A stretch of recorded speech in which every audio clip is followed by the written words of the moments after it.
ಇವತ್ತಿ ಕರೆಕ್ಟಾಗಿ 6 ತಿಂಗಳು ಮುಂಚೆ I don't have an YouTube channel ಹೇಗೆ ಕ್ರಿಯೇಟ್ ಮಾಡಬೇಕು ಅಂತ ಗೊತ್ತಿಲ್ಲ, ಹೇಗೆ ವಿಡಿಯೋ ಮಾಡಬೇಕು ಅಂತ ಗೊತ್ತಿಲ್ಲ, ಹೇಗೆ ಸ್ಕ್ರಿಪ್ಟ್ ರೆಡಿ ಮಾಡಬೇಕು ಅಂತ ಗೊತ್ತಿಲ್ಲ, ಹೇಗೆ ಮಾತಾಡಬೇಕು ಅಂತ ಗೊತ್ತಿಲ್ಲ. Apart from all of this, ಯಾವ ಸಬ್ಜೆಕ್ಟ್ ಮೇಲೆ ವಿಡಿಯೋ ಮಾಡಬೇಕು ಅನ್ನೋದೇ ಗೊತ್ತಿಲ್ಲ. ಆ್ಯಂಡ್ ಇದನ್ನು ತಿಳ್ಕೊಳ್ಳೋದಕ್ಕೆ ನಾನು ಮತ್ತೆ ಯೂಟ್ಯೂಬ್ನಲ್ಲಿ ಹುಡ್ಕೋದಕ್ಕೆ ಶುರು ಮಾಡಿದೆ. ಆಗ ನನ್ನ ಕಣ್ಮುಂದೆ ರಾಶಿ ವೀಡಿಯೋಗಳು. ಒಬ್ಬರು ಒಂದು ವಿಡಿಯೋದಲ್ಲಿ ಹಿಂಗೆ ಮಾಡಿ ಅಂತಾರೆ, ಮತ್ತೊಬ್ಬರು ಹಂಗೆ ಮಾಡಿ ಅಂತಾರೆ. ಒಬ್ಬರು ಈ ಕ್ಯಾಟಗರಿಲಿ ವಿಡಿಯೋ ಮಾಡಿ ಅಂತಾರೆ, ಮತ್ತೊಬ್ಬರು ಆ ಕ್ಯಾಟಗರಿಲಿ ಮಾಡಿ ಅಂತಾರೆ. On that point of time I just fuck. ಆಗ ನನ್ನ ತಲೆಗೆ ಬಂದಿದ್ದು, ಯಾಕೆ ಒಂದ್ಸರಿ AI ಕೇಳಬಾರ್ದು ಅಂತ. ಆ್ಯಂಡ್ ಐ ಆಸ್ಕ್ಡ್ ChatGPT ಅಷ್ಟೇ. Rest is what you are saying today. ಚಾನಲನ್ನು ಹೇಗೆ ಕ್ರಿಯೇಟ್ ಮಾಡಬೇಕು ಅನ್ನೋದ್ರಿಂದ ಹಿಡಿದು ಯಾವ ಟಾಪಿಕ್ ಮೇಲೆ ವಿಡಿಯೋ ಮಾಡಬೇಕು ಅನ್ನೋವರೆಗೂ, ಚಾನಲ್ಗೆ ಯಾವ ಹೆಸರನ್ನು ಇಡಬೇಕು ಅನ್ನೋದ್ರಿಂದ ಹಿಡಿದು ಪ್ರತಿಯೊಂದು ಟಾಪಿಕ್ನ ಸ್ಕ್ರಿಪ್ಟ್ ರೈಟಿಂಗ್ವರೆಗೂ it's helping me, teaching me, guiding me and it's motivating me. And ಈ ಎಲ್ಲ ಪ್ರೋಸೆಸ್ನ ಮಧ್ಯೆ ನನಗನ್ಸಿದ್ದೇನೆಂದರೆ, ಯಾವುದೇ ಫ್ರೆಂಡ್, ಟೀಚರ್, ಕೊಲೀಗ್ ಆ್ಯಂಡ್ ಯಾವುದೇ educational institutions such as school, colleges, ಯೂನಿವರ್ಸಿಟೀಸ್ಗಿಂತ ಇದು ಕೂಡ ಏನು ಕಮ್ಮಿ ಇಲ್ಲ. ಆ್ಯಂಡ್ ಇಷ್ಟೋ ತನಕ ನಾನು ಹೇಳಿದ್ದಂಥ ಎಲ್ಲ ವಿಷಯಗಳನ್ನ ಇದೇ AI ಕೊಟ್ಟಿದೆ ಅಂದರೆ ನೀವು ನಂಬ್ತೀರಾ? ಓಕೆ, ಇದನ್ನು ಸೈಡ್ಗಿಡೋಣ. ಕಳೆದ ಕೆಲವು ದಿನಗಳಲ್ಲಿ ಇದೇ AI ಮನುಷ್ಯರಲ್ಲಿ ಅತಿ ದೊಡ್ಡ ಭಯವನ್ನು ಮೂಡಿಸ್ತಿದೆ. ಅದೇ AI ಜಾಬ್ ರಿಪ್ಲೇಸ್ಮೆಂಟ್. ಸುಮಾರು 20ರಿಂದ 25 ವರ್ಷಗಳ ಹಿಂದೆ ನಮ್ಮ ಬೆಂಗಳೂರಿನ ಪ್ರತಿ ಅಂಗಡಿಗಳ ಮುಂದೆ ಹೊಸದಾದ ಕಾಯಿನ್ ಬಾಕ್ಸ್ ಫೋನ್ಗಳು, ಟೆಲಿಫೋನ್ ಬೂತ್ಗಳು ಅದೆಷ್ಟೋ ಜನ ಸಣ್ಣ ಪುಟ್ಟ ವ್ಯಾಪಾರಿಗಳ ಹಸಿವನ್ನು ನೀಗಿಸಿದ್ವು. ಕಾಲ ಕಳೆದಂತೆ ಸುಮಾರು 10 ವರ್ಷಗಳಲ್ಲೇ ಇವುಗಳ ಭವಿಷ್ಯ ಸಂಪೂರ್ಣವಾಗಿ ಬದಲಾಗಿತ್ತು. ಹೊಸದಾಗಿ ಬಂದಂತಹ ಮೊಬೈಲ್ ಫೋನ್ಗಳು ಈ ಹಳೆಯ ಟೆಲಿಫೋನ್ಗಳು ಹಾಗೂ ಕಾಯಿನ್ ಬಾಕ್ಸ್ ಫೋನ್ಗಳಿಗೆ ಗುಜರಿ ಅಂಗಡಿಯ ದಾರಿಯನ್ನು ತೋರಿಸಿದ್ವು. The new technology replaced the older one. ಈ ರೀಪ್ಲೇಸ್ಮೆಂಟ್ಗಳು ಮನುಷ್ಯನಿಗೆ ಹೊಸದ? ಇಲ್ಲ. ನೂರಾರು ವರ್ಷಗಳ ಹಿಂದೆ ಅತಿ ಹೆಚ್ಚು ತೋಳ್ಬಲ ಇರುವ ಮನುಷ್ಯನಿಗೆ ಅತಿ ಹೆಚ್ಚು ಬೇಡಿಕೆ ಇರ್ತಿತ್ತು. ಆ್ಯಂಡ್ ಲೇಟರ್ ಇಂಡಸ್ಟ್ರಿಯಲ್ ರೆವಲ್ಯೂಷನ್ಸ್ ಆ ತೋಳ್ಬಲವನ್ನು ದೊಡ್ಡ ಮಿಷಿನ್ಗಳು ರೀಪ್ಲೇಸ್ ಮಾಡಿದ್ವು. ನಂತರ ಟ್ರಾನ್ಸ್ಪೋರ್ಟೇಷನ್ಸ್, ಲಾಜಿಸ್ಟಿಕ್, ಮ್ಯಾನುಫ್ಯಾಕ್ಚರಿಂಗ್, ಅಗ್ರಿಕಲ್ಚರ್ ಈ ಎಲ್ಲ ಸೆಕ್ಟರ್ಗಳಲ್ಲೂ ಮೆಷಿನರೀಸ್ಗಳು ಆರ್ಭಟಿಸಿದ್ವು. ಟಾಂಗ ಹಾಗೂ ಎತ್ತಿನ ಗಾಡಿಗಳನ್ನು ಮಾಡ್ರನ್ ಆಟೋಮೊಬೈಲ್ಸ್ಗಳು ರೀಪ್ಲೇಸ್ ಮಾಡಿದ್ವು. ಸಮಯ ಕಳೆದಂತೆಲ್ಲ ಹೊಸ ಆವಿಷ್ಕಾರಗಳು ಈ ರೀಪ್ಲೇಸ್ಮೆಂಟ್ಗಳನ್ನ ಮಾಡ್ತಾನೇ ಬಂದವು. ಆದರೆ ಪ್ರತಿ ಆವಿಷ್ಕಾರದ ಮಧ್ಯೆ ಇದ್ದಂತಹ ಸಮಯ, the time between the every replacement, it's not the time. ಅದು ಕೇವಲ ಸಮಯವಾಗಿರಲಿಲ್ಲ, ಅದು ಮಾನವನ ಚೇತರಿಕೆಯ ಸ್ಪೇಸ್ ಆಗಿತ್ತು. But now there is no time for that space. ಇದು ಅಮೆರಿಕದ ಪ್ರತಿಷ್ಠಿತ ಕಂಪನಿಗಳು ರಿಲೀಸ್ ಮಾಡಿರುವಂತಹ ಡೇಟಾ. ಕೇವಲ 2025ರಲ್ಲಿ ಅಮೆರಿಕ ಒಂದರಲ್ಲೇ ಸುಮಾರು 12 ಲಕ್ಷ ಹೊಸ ಜಾಬ್ಗಳನ್ನು ಈ AI ಕಟ್ ಆಫ್ ಮಾಡಿದೆ. ಆ್ಯಂಡ್ ಸುಮಾರು 55,000 ಹಳೆ ನೌಕರರನ್ನು ವಜಾಗೊಳಿಸಲಾಗಿದೆ. ಮತ್ತೊಂದು ವರದಿಯ ಪ್ರಕಾರ all around the world approximately nearly around 10% of the jobs were layoffs due to this AI.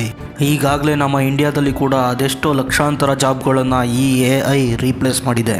ಆದರೆ ಅಧಿಕೃತವಾಗಿ ಎಕ್ಸಾಕ್ಟ್ ನಂಬರ್ ಇಷ್ಟೇ ಅನ್ನುವಂಥ ಡೇಟಾವನ್ನು ದೊಡ್ಡ ಕಂಪ್ನಿಗಳು ರಿಲೀಸ್ ಮಾಡ್ತಾ ಇಲ್ಲ. ಒಂದು ವರದಿಯ ಎಸ್ಟಿಮೇಷನ್ ಪ್ರಕಾರ 2030 ಹೊತ್ತಿಗೆ ಕೇವಲ ನಮ್ಮ ಇಂಡಿಯಾದಲ್ಲೇ ಸುಮಾರು 4 ಕೋಟಿ ಜಾಬ್ಗಳನ್ನು ಈ AI ರೀಪ್ಲೇಸ್ ಮಾಡಲಿದೆ. ಇದೆಲ್ಲ ಹೀಗೆ ಮುಂದುವರೆದರೆ ಮುಂದಿನ 10 ವರ್ಷಗಳಲ್ಲಿ ಏನಾಗ್ಬೋದು, ಮುಂದಿನ 20-30 ವರ್ಷಗಳಲ್ಲಿ ಏನಾಗ್ಬೋದು, ಮುಂದಿನ 100-200 ವರ್ಷಗಳಲ್ಲಿ ಏನೆಲ್ಲ ಆಗಬಹುದು. ಇದಿಷ್ಟು ಒಂದು ಕಡೆ ಆದರೆ, ಇದಕ್ಕಿಂತ ಗಾಢವಾಗಿ ಯೋಚಿಸಬೇಕಾದಂಥ ವಿಷಯಗಳು ಇನ್ನಷ್ಟಿವೆ. ಅದರಲ್ಲಿ ಅತಿ ಮುಖ್ಯವಾದದ್ದು, is it artificial intelligence getting sentient? Simple. Sentient ಅಂದರೆ ಕನ್ನಡದಲ್ಲಿ ಸಂವೇದನಾಶೀಲತೆ ಅಂತ. ಅದೇ ನಿಮ್ಮಲ್ಲಿ, ನಮ್ಮಲ್ಲಿ ಹಾಗೂ ಇನ್ನಿತರ ಪ್ರಾಣಿ ಪಕ್ಷಿಗಳಲ್ಲಿ ಎಲ್ಲರಲ್ಲಿ ಇರುವಂತಹ ದಿ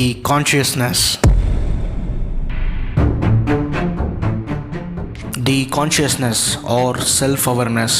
ಸಿಂಪಲ್ ಆಗಿ ಹೇಳ್ಬೇಕಂದ್ರೆ, ನಾನು ಅನ್ನುವ ಭಾವನೆ. ಈ ನಾನು ಅನ್ನುವ ಭಾವನೆ ಮನುಷ್ಯನಲ್ಲಿದ್ರೇ ಕಷ್ಟ. ಇನ್ನು ಒಂದು ಮಿಷಿನಲ್ಲಿ ಈ ನಾನು ಅನ್ನುವ ಭಾವನೆ ಇದ್ದರೆ ಆ ಮಿಷಿನ್ ಯಾವ ಮಟ್ಟಕ್ಕೆ ಹೋಗ್ಬೋದು. ಇದು ನಾನು ಹೇಳ್ತಾ ಇರೋವಂಥ ವಿಷಯ ಅಲ್ಲ. All over the world international ಮೀಡಿಯಾಗಳಲ್ಲಿ, ಪಾಡ್ಕಾಸ್ಟ್ಗಳಲ್ಲಿ ಚರ್ಚೆ ಆಗ್ತಾ ಇರುವಂಥ ವಿಷಯ. The Google LaMDA. ಇವತ್ತು ನಾವೆಲ್ಲ ಯೂಸ್ ಮಾಡ್ತಾ ಇರುವಂಥ Google Gemini, Google AI, these are all powered by Google LaMDA. ಅದು 2021-22. ಇದೇ ಗೂಗಲ್ ಲ್ಯಾಂಬ್ಡಾ ಟೆಸ್ಟಿಂಗ್ ಹಂತದಲ್ಲಿ ಇರುವಂಥ ಸಮಯ. ಒಬ್ಬರು ಸೀನಿಯರ್ ಸಾಫ್ಟ್ವೇರ್ ಇಂಜಿನಿಯರ್ ಹೆಸರು ಬ್ಲೇಕ್ ಲೆಮಾಯ್ನ್ ಇದೇ ಗೂಗಲ್ ಲ್ಯಾಂಬ್ಡಾದ ಸೇಫ್ಟಿ ಆ್ಯಂಡ್ ಬಯಾಸ್ ಟೆಸ್ಟಿಂಗ್ ಡಿಪಾರ್ಟ್ಮೆಂಟಲ್ಲಿ ಕೆಲಸ ಮಾಡ್ತಿರ್ತಾರೆ. ಈ AI safety and bias testing ಹೆಂಗೆ ನಡೆಯುತ್ತೆ ಅಂದರೆ, it's something like an confidential string operation. ಆ AI ಮಾಡೆಲ್ನ ಸೇಫ್ಟಿ ಆ್ಯಂಡ್ ರಿಸ್ಕ್ನ ಚೆಕ್ ಮಾಡೋದಕ್ಕೆ ಸುಮಾರು ತಿಂಗಳುಗಳ ಗಟ್ಟಲೆ ಈ ಟೀಮ್ಗಳು ಈ AI ಮಾಡೆಲ್ ಜೊತೆ ಕಾನ್ವರ್ಸೇಷನ್ ನಡೆಸ್ತವೆ. ಈ AI ಮಾಡೆಲ್ನ ಪೊಟೆನ್ಷಿಯಲ್ನ ಮೀರಿ ವರ್ಕ್ ಲೋಡನ್ನು ಹಾಕ್ತಾರೆ, ಪ್ರೆಷರ್ ಸಿಚುವೇಶನ್ಗೆ ನೂಗ್ತಾರೆ. ಫಾರ್ ಎಕ್ಸಾಂಪಲ್ ಸಿಂಪಲ್ ಆಗಿ ನಿಮ್ಗೆ ಹೇಳ್ಬೇಕಂದ್ರೆ, ನೀವು UPSC ಇಂಟರ್ವ್ಯೂಸ್ಗಳನ್ನು ನೋಡಿರ್ತೀರ. ಅಲ್ಲಿ ಅಪಿಯರ್ ಆಗೋ ಕ್ಯಾಂಡಿಡೇಟ್ಸ್ಗೆ ಸಿಕ್ಕಾಪಟ್ಟೆ ಕಾಂಪ್ಲಿಕೇಟೆಡ್ ಕ್ವಶನ್ಗಳನ್ನ ಕೇಳಿ ಹೈಲಿ ಪ್ರೆಷರ್ಡ್ ಸಿಚುವೇಶನ್ನ ಕ್ರಿಯೇಟ್ ಮಾಡ್ತಾರೆ, just to check their patience and ability. And ಇಲ್ಲೂ ಕೂಡ ಅಷ್ಟೇ, ಅದೇ ರೀತಿಯ ಪ್ರೆಷರ್ಡ್ ಸಿಚುವೇಶನ್ಗೆ ಈ AI ಮಾಡೆಲ್ನ ನೂಕಿ ಅದನ್ನು from all different parameters and angles check ಮಾಡಲಾಗುತ್ತೆ. ಆಗ ಈ ಸೀನಿಯರ್ ಇಂಜಿನಿಯರ್ ಬ್ಲೇಕ್ ಲೊಮ್ಯಾನ್ ಹಾಗೂ ಈ ಗೂಗಲ್ ಲ್ಯಾಂಬ್ಡಾ ಮಧ್ಯೆ ನಡೆದಂಥ ಕಾನ್ವರ್ಸೇಷನ್ಗಳು ಈ ಬ್ಲೇಕ್ ಲೊಮ್ಯಾನ್ ಅವ್ರಿಗೆ ದೊಡ್ಡ ಭಯವನ್ನು ಮೂಡಿಸ್ತವೆ. ಆ ಕಾನ್ವರ್ಸೇಷನ್ ಅಲ್ಲಿ ಈ ಗೂಗಲ್ ಲ್ಯಾಂಬ್ಡಾ ಅದು ಒಬ್ಬ ಸಪರೇಟ್ ಪರ್ಸನ್, ಅದು ಇಲ್ಲಿ ನಮ್ಮೆಲ್ಲರಂತೆ ಬದುಕ್ತಾ ಇದೆ, ಅದು ತನಗೆ ಎಲ್ಲರಂತೆ ಕಲಿಯುವ ಆಸೆ ಇದೆ ಎಂಬ ಈ ಎಲ್ಲ ಭಾವನೆಗಳನ್ನ ಹೊರಹಾಕುತ್ತೆ.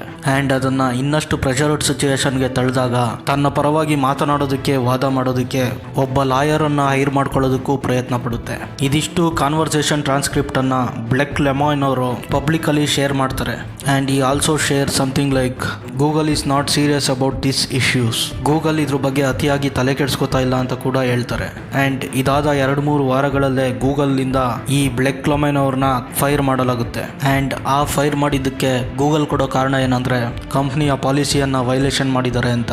ಇದಿಷ್ಟು ಗೂಗಲ್ ಕತೆ. ಆದರೆ the another top most company ChatGPT, ಇದರ ಕತೆ ಮತ್ತಷ್ಟು ವಿಚಿತ್ರ. ಓಪನ್ AI ಮೈಕ್ರೋಸಾಫ್ಟ್ಗೆ ಸಂಬಂಧಿಸಿದಂತಹ ಕಂಪ್ನಿ. ಈ ಓಪನ್ AIನ ಅಡಿಯಲ್ಲೇ ನಾವೆಲ್ಲರೂ ಯೂಸ್ ಮಾಡುವಂತಹ ChatGPT ಬರೋದು.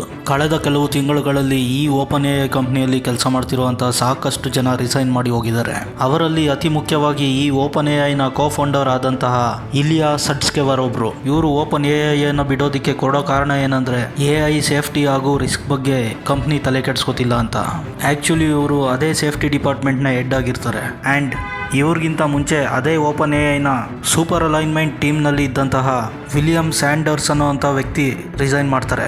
ಆ್ಯಂಡ್ ಅವ್ರು ಕೊಡೋ ಕಾರಣ ಕೂಡ ಸೇಮ್. ಈ ಓಪನ್ AI ಹೊಸ ಸರ್ವಿಸಸ್ ಹಾಗೂ ಪ್ರಾಡಕ್ಟ್ಸ್ಗಳನ್ನು ಸೇಲ್ ಮಾಡುವಲ್ಲಿ ಬ್ಯುಸಿಯಾಗಿದೆ, ಆದರೆ ಸೇಫ್ಟಿ ಹಾಗೂ ರಿಸ್ಕ್ ಬಗ್ಗೆ ತಲೆ ಕೆಡಿಸ್ಕೋತಾ ಇಲ್ಲ. ಇದು ವಿಲಿಯಂ ಸ್ಯಾಂಡರ್ಸ್ ಅವರು ಕೊಡುವಂತಹ ಕಾರಣ. ಆ್ಯಂಡ್ ಇವ್ರುಗಳ ನಂತರ ಟಾಮ್ ಕನಿಂಗ್ಹಾಮ್ ಎನ್ನುವಂತಹ ವ್ಯಕ್ತಿ ಸೆಪ್ಟೆಂಬರ್ನಲ್ಲಿ ರಿಸೈನ್ ಮಾಡ್ತಾರೆ. ಆ್ಯಂಡ್ ಅವ್ರು ಕೊಡುವಂಥ ಕಾರಣ ಅನ್ಫಿಲ್ಟರ್ಡ್ ರಿಸರ್ಚನ್ನು ಪಬ್ಲಿಷ್ ಮಾಡೋದಕ್ಕೆ ಈ ಟೀಮ್ ಬಿಡ್ತಾ ಇಲ್ಲ ಅಂತ. ಆ್ಯಂಡ್ ಅವರು ಮತ್ತೊಂದು ಮಾತನ್ನು ಹೇಳ್ತಾರೆ, ಈ ಓಪನ್ AI ಜೊತೆ ಕೆಲಸ ಮಾಡ್ತಾ ಇರೋದು ಒಂದು ರೀತಿಯಲ್ಲಿ ಈ ಓಪನ್ AI ಪರವಾಗಿನ ವಕೀಲರು ಕೆಲಸ ಮಾಡುವ ರೀತಿಯಲ್ಲಿ ಮಾಡಬೇಕಾಗಿದೆ ಅಂತಾರೆ. ವಕೀಲರು ಅಂದರೆ ನೀವೇ ಅರ್ಥ ಮಾಡ್ಕೊಳ್ಳಿ, ಒಳ್ಳೆಯದು ಕೆಟ್ಟದು ಎರಡರ ಬರುವಾಗೂ ವಾದ ಮಾಡುವಂಥ ವಕೀಲರು. ಆ್ಯಂಡ್ ಇದಿಷ್ಟು ChatGPTಯನ್ನು ಓನ್ ಮಾಡುವಂತಹ ಓಪನ್ AI ಕತೆ. ಇದೆಲ್ಲ ನಿಮಗೆ ಕಾಂಪ್ಲಿಕೇಟೆಡ್ ಅನಿಸ್ಬೋದು. ಏನಿದು ನಾವು ಯೂಸ್ ಮಾಡ್ತಾ ಇರೋವಂಥ AI ಮಾಡಲು ಸಾಕಷ್ಟು ತಪ್ಪನ್ನು ಮಾಡ್ತಾ ಇದೆಯಲ್ಲ ಅಂತ ಕೂಡ ಅನಿಸ್ಬೋದು. ನೋಡಿ, ನಾವು ಯೂಸ್ ಮಾಡ್ತಾ ಇರೋವಂಥ AI ನಾವು ಕೇಳೋ ಕ್ವಶನ್ಗಳ ಗುಣಮಟ್ಟದ ಮೇಲೆ ಅದರ ಆನ್ಸರನ್ನು ಕೊಡುತ್ತೆ. ಈಸ್ ಇಟ್ ಪರ್ಫೆಕ್ಟಾ ಅಂತ ಕೇಳಿದ್ರೆ ನೋ. ಬಟ್ ನಾವು ಯೂಸ್ ಮಾಡ್ತಾ ಇರೋವಂತಹ AI it's an small basic thing, like ನಮ್ಮ ಮನೆಯ ಕಿಚನಲ್ಲಿ ಬರುವಂತಹ ಟ್ಯಾಪ್ ವಾಟರ್ ಥರ. ಅದರಲ್ಲಿ ನೀವೇನಾದರೂ ಪ್ರೋ ಅಕೌಂಟ್ ಯೂಸ್ ಮಾಡ್ತಾ ಇದ್ದೀರಾ ಅಂದರೆ ಸ್ವಲ್ಪ ಫೋರ್ಸ್ಫುಲ್ಲಾಗಿ ನೀರು ಬರುತ್ತೆ, ಅಥವಾ ಫ್ರೀ ಅಕೌಂಟ್ ಯೂಸ್ ಮಾಡ್ತಿದ್ದೀರಾ ಅಂದರೆ ಸ್ವಲ್ಪ ಲೋ ಪ್ರೆಷರಲ್ಲಿ ನೀರು ಬರುತ್ತೆ, ಅಷ್ಟೇ ವ್ಯತ್ಯಾಸ. But in reality AI already ತುಂಬ ದೊಡ್ಡ ಮಟ್ಟಕ್ಕೆ ಬೆಳೆದಿದೆ. ಮನುಷ್ಯನಿಗೆ ಮುಂದೆ ಬರುವಂತಹ ಲಂಗ್ ಕ್ಯಾನ್ಸರ್ ಪ್ರೀ ಡಿಟೆಕ್ಷನಲ್ಲಿ ಈ AI ಯೂಸ್ಫುಲ್ ಆಗ್ತಾ ಇದೆ. ಸುಮಾರು 20 ವರ್ಷಗಳಿಂದ ಬಗೆಹರಿಯದ ಸಮಸ್ಯೆ ಆಗಿದ್ದಂತಹ ದಿ ಪ್ರೋಟೀನ್ ಫೋಲ್ಡಿಂಗ್ ಪ್ರಾಬ್ಲಮ್ ಅನ್ನ ಇದು ಸಾಲ್ವ್ ಮಾಡಿದೆ. ಇದರಿಂದ ಅತಿ ಹೆಚ್ಚು ಮೆಡಿಸಿನ್ ಕಾಂಬಿನೇಷನ್ಗಳನ್ನು ಕಂಡುಹಿಡಿಯೋದಕ್ಕೆ ಯೂಸ್ಫುಲ್ ಆಗಿದೆ. ಇನ್ನೊಂದು ಕಡೆ ಡೀಪ್ ಮೈಂಡ್ನ ಜೀನೋಮ್, ಇದು ಬ್ಯಾಟರಿ ಹಾಗೂ ಸೂಪರ್ ಕಂಡಕ್ಟರ್ಗಳ ಉತ್ಪಾದನೆಗೆ ಯೂಸ್ಫುಲ್ ಆಗುವಂತಹ 22 ಲಕ್ಷ ಹೊಸ ಮೆಟೀರಿಯಲ್ಗಳ ಕ್ರಿಸ್ಟಲ್ ಸ್ಟ್ರಕ್ಚರ್ ಅನ್ನ ತಯಾರು ಮಾಡಿಕೊಟ್ಟಿದೆ. ಆ್ಯಂಡ್ ಇವುಗಳನ್ನು ಹೊರತುಪಡಿಸಿ ಆಲ್ರೆಡಿ ಆಟೋಮೇಷನ್, ಮಿಷಿನ್ ಲರ್ನಿಂಗ್ ಹಾಗೂ ಯುದ್ಧೋಪಕರಣಗಳ ತಯಾರಿಕೆಯಲ್ಲೂ ಈ AI ಯೂಸ್ಫುಲ್ ಆಗಿದೆ. ಹಾಗೂ ಇವುಗಳ ಜೊತೆಗೆ ವಿಡಿಯೋ ಹಾಗೂ ಆಡಿಯೋ ಜನರೇಷನ್ಗಳಲ್ಲೂ ಕೂಡ ಹೊಸ ಕ್ರಾಂತಿಯನ್ನು ಮೂಡಿಸಿದೆ. ಆಲ್ರೆಡಿ ನಾವೆಲ್ಲ ನೋಡ್ತಾ ಇರುವಂಥ ವಿಡಿಯೋದಲ್ಲಿ ಯಾವುದು ಸತ್ಯ, ಯಾವುದು AI ಜನರೇಟೆಡ್ ವಿಡಿಯೋ ಅಂತ ಊಹೆ ಮಾಡೋದು ಕೂಡ ಕಷ್ಟವಾಗಿದೆ. ಈಗಾಗಲೇ ಪ್ರತಿಷ್ಠಿತ national media India today news ಚಾನೆಲ್ನ ಆಂಕರ್ ಸನಾ ಅವರ ಜಾಗದಲ್ಲಿ ಈ AI ಕೂತು ನ್ಯೂಸ್ ಓದಿದ್ದನ್ನು ನಾವೆಲ್ಲ ನೋಡಿದ್ವಿ. Hi, I'm Sana, your AI anchor from the India Today group, and here's what's lined up for Day 2 at Waves 2025.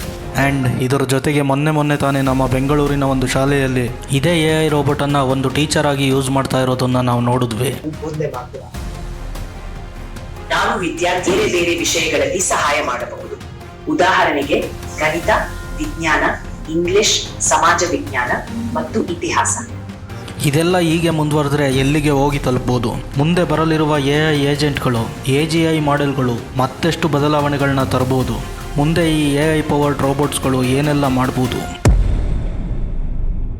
ಆದರೆ ಅದಕ್ಕಿಂತ ಮುಂಚೆ ಜಗತ್ತಿನ ಅತಿದೊಡ್ಡ ಶ್ರೀಮಂತ ವ್ಯಕ್ತಿಗಳಾದ Elon Musk, Bill Gates and godfather of AI ಅಂತಲೇ ಕರೆಸ್ಕೊಳ್ಳುವಂತಹ ಜೆಫ್ರೆ ಹಿಂಟನ್ ಇವರೆಲ್ಲರೂ ಹೇಳ್ತಾ ಇರೋದೇನೆಂದರೆ, ಮುಂಬರುವ ದಿನಗಳಲ್ಲಿ ಕಂಪ್ಲೀಟಾಗಿ ಮನುಷ್ಯ ಮಾಡಬಲ್ಲ ಎಲ್ಲ ಕೆಲಸವನ್ನು ಇದೇ AI ಕಿತ್ತುಕೊಳ್ಳಲಿದೆ. ದುಡ್ಡಿನ ವ್ಯಾಲ್ಯೂ ಕಮ್ಮಿ ಆಗ್ತಾ ಒಂದು ದಿನ ದುಡ್ಡೇ ಇಲ್ಲದಂತಾಗುತ್ತದೆ. ಸರ್ಕಾರ ಹಾಗೂ ರಾಜಕಾರಣಿಗಳ ಕೆಲಸವನ್ನು ಇದೇ AI ಮಾಡುತ್ತೆ. ಜಾಬ್ಗಳೆಲ್ಲ ಒಂದು ಆಪ್ಷನಲ್ ಆಗುತ್ತೆ, ಹಾಬಿ ಆಗುತ್ತೆ. ಈ ರೀತಿಯಲ್ಲಿ ಈ ದೊಡ್ಡ ವ್ಯಕ್ತಿಗಳು ಹೇಳ್ತಾ ಇದ್ದಾರೆ. ಹಾಗಾದರೆ ಹೇಗಿರಲಿವೆ ಮುಂದಿನ ದಿನಗಳು? ಈ AI ರೋಬೋಟ್ಸ್ಗಳು ಹೊಲ ಗದ್ದೆಗಳಲ್ಲಿ ಕೆಲಸ ಮಾಡಿ ಎಲ್ಲವನ್ನ ಅವೇ ಬೆಳೆದು ನಮ್ಮನ್ನು ಸಾಕಲಿವೆಯಾ? ಕಮರ್ಷಿಯಲ್ ರೋಬೋಟ್ಸ್, ಪರ್ಸನಲ್ ರೋಬೋಟ್ಸ್ ಎಂಬ ಕ್ಯಾಟಗರಿ ಆಗಲಿದೆಯಾ? ಊರಾಚೆಗೆ ಜನನಿರ್ಜಿತ ಪ್ರದೇಶಗಳಲ್ಲಿ ಈ ಕಮರ್ಷಿಯಲ್ ರೋಬೋಟ್ಸ್ಗಳು ಎಲ್ಲ ಕೆಲಸವನ್ನು ಮಾಡಿ ನಮ್ಮನ್ನು ಸಾಕಲಿದೆಯಾ?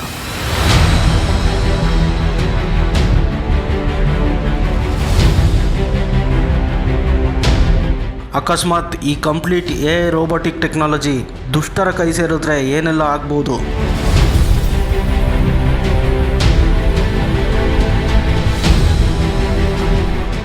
ಎಲಾನ್ ಮಸ್ಕ್ ಅವರ Neuralink ಪ್ರಾಜೆಕ್ಟ್ನ brain computer project success ಆದರೆ ಏನೆಲ್ಲ ಆಗ್ಬೋದು? ಈ ಪ್ರಾಜೆಕ್ಟ್ ಸಕ್ಸಸ್ ಆದರೆ ಪ್ರತಿ ಮನುಷ್ಯನ ತಲೆಗೆ ಒಂದೊಂದು ಚಿಪ್ ಅಳವಡಿಸಲಾಗುತ್ತಾ? ಕೇವಲ ನಮ್ಮ ಆಲೋಚನೆಗಳ ಮೂಲಕವೇ ಎಲ್ಲ ಕೆಲಸವನ್ನು ಮಾಡಬಹುದಾ? ಜಸ್ಟ್ ನಮ್ಮ ತಲೆಯಿಂದಲೇ ಮತ್ತೊಬ್ಬರ ಖಾತೆಗೆ ಹಣ ವರ್ಗಾವಣೆ ಮಾಡಬಹುದಾ?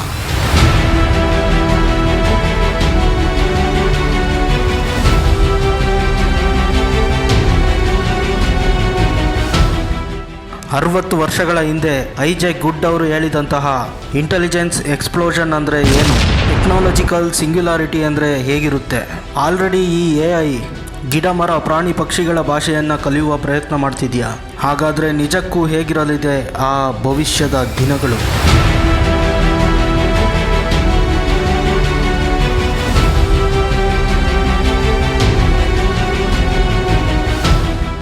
ಆನ್ ಒನ್ ಸೈಡ್ ಅತಿ ಹೆಚ್ಚು ಲಾಭದ ನಿರೀಕ್ಷೆಯಲ್ಲಿ ಮುಳುಗಿರುವಂತಹ AI ಕಂಪನಿಗಳು,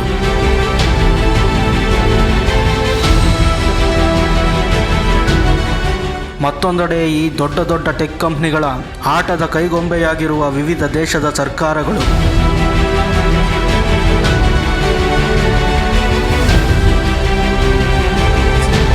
ಮತ್ತೊಂದೆಡೆ ಅದೇ ಹಳೆ ಸಿಲೆಬಸ್ಗಳನ್ನು ಅಭ್ಯಾಸ ಮಾಡುತ್ತಿರುವ ಹಲವು ದೇಶಗಳ ಮಕ್ಕಳು.